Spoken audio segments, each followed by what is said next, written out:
Hi, ఈరోజు మనం egg bhurji ఎలా చేయాలో నేర్చుకుందాం.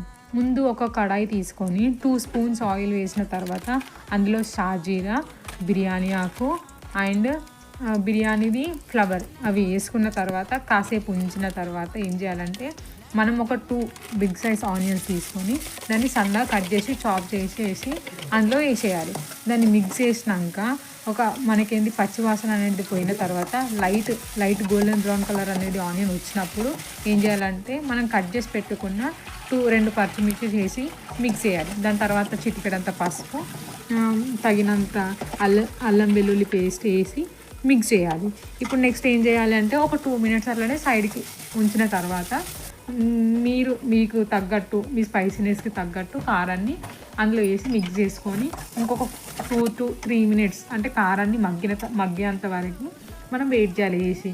ఇప్పుడు చూడండి నేను వేసిన కాసేపు ఒక 2 మినిట్స్ వెయిట్ చేసిన తర్వాత ఏం చేసిన అంటే నాకు 2 ఎగ్స్ అయితే సరిపోతాయి కాబట్టి 2 ఎగ్స్ బీట్ చేసుకొని అందులో వేసేసి మంచిగా మిక్స్ చేసుకోవాలి. అది హై ఫ్లేమ్లో అయినా సరే పెట్టుకోవడం బెటర్. హై ఫ్లేమ్లో పెట్టుకుంటే ఎగ్ కర్రీ అనేది కొంచెం మంచిగా ఇంట్లో బుర్జిలాగా వస్తుంది అనమాట. హై ఫ్లేమ్లో పెట్టుకొని దాన్ని మంచిగా మిక్స్ చేసిన తర్వాత మీరు కావాల్సిన ఏదైనా మసాలా యాడ్